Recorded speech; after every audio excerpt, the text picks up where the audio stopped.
কৃষ্ণকান্ত সন্দিকৈ ৰাজ্যিক মুক্ত বিশ্ববিদ্যালয়ৰ অধীনত যোৰহাট জেবি কলেজত 2025-26 বৰ্ষৰ BA, MA আৰু ডিপ্ল'মা পাঠ্যক্ৰমৰ এডমিশ্যন চলি আছে। এডমিশ্যনৰ লাষ্ট ডেট 31 জুলাই 2025। নামভৰ্তিৰ বাবে যোগাযোগৰ নম্বৰটো হৈছে 9954692884 অথবা 9706357140 জেবি কলেজ যোৰহাট। নমস্কাৰ, এটি গুৰুত্বপূৰ্ণ বাতৰি লৈ ষ্টুডিঅ'ৰ মজিয়াত মই ইকবাল দাস। খানাপাৰা অৱস্থিত ড্ৰিমলেণ্ড কৰ্তৃপক্ষই সাংবাদিকক কৰা অপদস্থক লৈ অসমীয়া যুৱ মঞ্চ কেন্দ্ৰীয় কমিটিৰ সংবাদমেল সম্বোধন। News direct report. খানাপাৰাত অৱস্থিত ড্ৰিমলেণ্ডৰ কৰ্তৃপক্ষই সাংবাদিকক কৰা অপদস্থক লৈ অসমীয়া যুৱ মঞ্চ কেন্দ্ৰীয় সমিতিৰ দিছপুৰৰ প্ৰেছ ক্লাবত সংবাদমেল।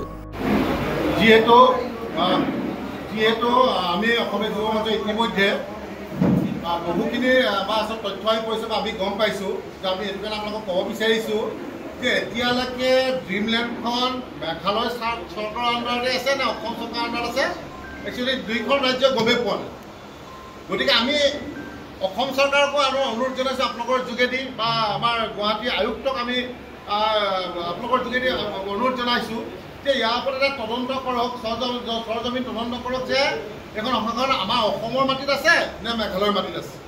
গতিকে আমাৰ বিশেষকৈ কিন্তু গুৰুত্বপূৰ্ণটো পাই থাকে অসমৰ পৰা, কাৰণ কেলৈ আমাৰ সম্পূৰ্ণ অসমৰ মানুহে তাত ড্ৰিমলেণ্ডত যায়।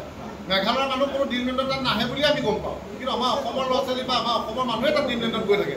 গতিকে মেঘালয় প্ৰশাসনে কোৱা মতে যে তেওঁলোকৰ তাত আছে, তেওঁলোকৰ আণ্ডাৰত আছে বুলি তেওঁলোকে এতিয়ালৈকে গম পোৱা নাই, বা যে আমাৰ অসম চৰকাৰক বাৰে বাৰে তেওঁলোকে কিবা NOC বিচাৰি পেলাই ড্ৰিমলেণ্ডে নথি পত্ৰ পঠিয়াই আছে বুলি আমি গম পাইছোঁ, কিন্তু এতিয়ালৈকে NOC আমাৰ অসম চৰকাৰ প্ৰদান কৰা নাই। গতিকে এখন কাৰ হাতত আছে ড্ৰিমলেণ্ডখন সেইটো পোনপ্ৰথমতে কিন্তু আমাৰ অসম চৰকাৰ বা আমাৰ অসমৰ প্ৰশাসনে কিন্তু বস্তুটো সৰজমিন তদন্ত কৰি বস্তুটো উলিয়াব লাগে।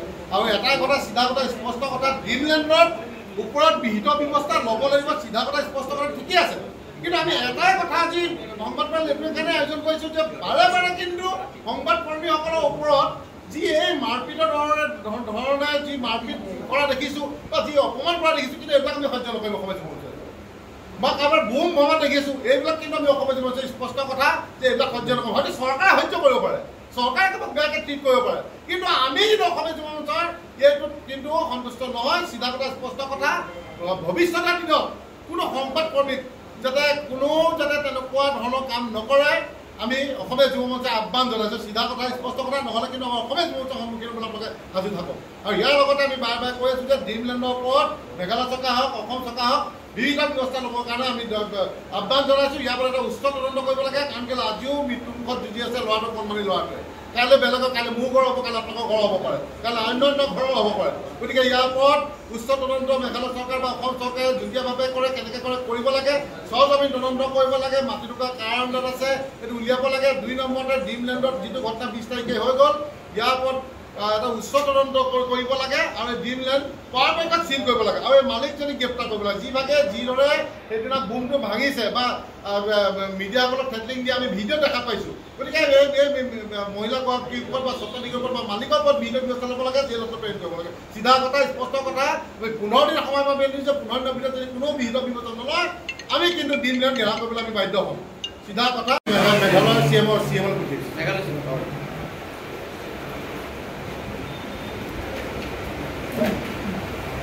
প্ৰথম দিনাখনে ৰিলিজ দিছিলে, কিন্তু আজিলৈকে থাকিব লগা হৈছে। প্ৰথম দিনাখনে ৰিলিজ দিছিলে, কথাটো কাম হ'ব এই ব্যক্তিগত হস্পিটেলখন যিখন মেডিকেলত নিছিলে। আমি গম পোৱা মতে ড্ৰিমলেণ্ডৰ স্বত্বাধিকাৰী আৰু সেই মেডিকেলৰ মাজত কিবা এটা বুজাবুজি আছিল। যিহেতু কথাটো গাপ দিবৰ কাৰণে সেই ল'ৰাটোক প্ৰথম দিনাখনে ৰিলিজ দিছিল, কিন্তু বাপেকৰ অন্তৰাত্মাই নামানি পেলাই বেলেগত যেতিয়া লৈ গ'ল, দেখুৱাবলৈ গ'ল বা দেখুৱালে, তাৰপিছত সংবাদকৰ্মীলৈ গম পালে, তেতিয়া কিন্তু তথাপিকে ভাল চিকিৎসাৰ তেওঁলোকে থাকিব লগা হ'ল। হয়, সেইটোৱে কৈছে, ভাল চিকিৎসা তেওঁলোকে প্ৰদান কৰিবলৈ কাৰণে তেওঁলোকে বাধ্য হ'ল, নহ'লে কিন্তু সেইদিনাখনি ৰিলিজ দিছিলে, লগালগ ৰিলিজ দিছিলে বুলি আমি গম পাইছিলোঁ। কিন্তু যেতিয়া সংবাদকৰ্মীসকলে হুলস্থুল লগালে, তেতিয়া তেওঁলোকক তাতে আকৌ ৰাখি পেলাই আজি পৰ্যন্ত ডিফেন্স চলি আছে। অমৃত কুমাৰ শৰ্মাৰ ৰিপৰ্ট, নিউজ নাও।